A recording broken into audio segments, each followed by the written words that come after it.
भारतीय डाक विभागासंदर्भात एक महत्त्वाची अपडेट आली आहे, जी तुमची मेगा भरती 20,000 प्लस पदासाठी जी मेगा भरती राबवण्यात आली होती, त्याची यापूर्वी लिस्ट 1चा रिझल्ट लागलेला होता. त्यामध्ये संपूर्ण कॅन्डिडेटचे नावं होते. तर आता त्यानंतर लिस्ट 2 लागलेले आहे. यामध्ये देखील तुमचे संपूर्ण नावे आहेत. यामध्ये पाहू शकता GDS ऑनलाईन रिझल्ट जानेवारी 2026 महाराष्ट्र सरकार लिस्ट 2 संपूर्ण रिझल्ट लागलेला आहे. यामध्ये जे काही शॉर्ट लिस्ट कॅन्डिडेट आहेत त्यांनी आपले डॉक्युमेंट व्हेरीफाय करण्यासाठी डिव्हिजनल ऑफिसला जायचं आहे.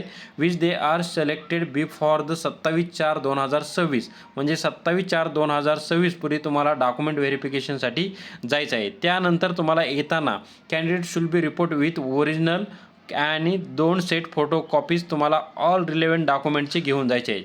ज्याचे तुमची 10वीची मार्कशीट असेल, तुम्ही जे काही डॉक्युमेंट जोडले आहेत ते संपूर्ण तुम्हाला 2 सेटची फोटो कॉपी घेऊन जायचं आहे. यामध्ये पाहू शकता तुमचं डिव्हिजन आहे, त्यानंतर तुमचा ऑफिस ज्यामध्ये तुम्ही फॉर्म भरलेला आहे, त्यानंतर पोस्ट ID, पोस्ट नेम आणि तुम्ही कोणत्या कॅटेगरीमधून भरलेला आहे, त्यांचा रजिस्ट्रेशन नंबर काय असणार आहे आणि तुम्हाला एकूण पर्सेंटेज काय पडलं ही संपूर्ण लिस्ट आहे. ही संपूर्ण लिस्ट पाहण्यासाठी तुम्ही कमेंट बॉक्समध्ये कमेंट करा. आपल्या टेलिग्राम चॅनलला देखील उपलब्ध आहे. तर ही संपूर्ण लिस्ट आपण शेअर देखील केलेली आहे. अशा प्रकारे ही महत्त्वपूर्ण अपडेट होती. अशाच प्रकारे महत्त्वपूर्ण अपडेट सर्वात अगोदर आपल्या यूट्यूब चॅनलला आपण देत असतो. त्यामुळे चॅनलवर नवीन असेल तर नक्की लाईक आणि सबस्क्राईब करून ठेवा, ज्यामुळे महत्त्वपूर्ण अपडेट तुम्हाला मिळत राहतील. जय हिंद, जय महाराष्ट्र. धन्यवाद मित्रांनो.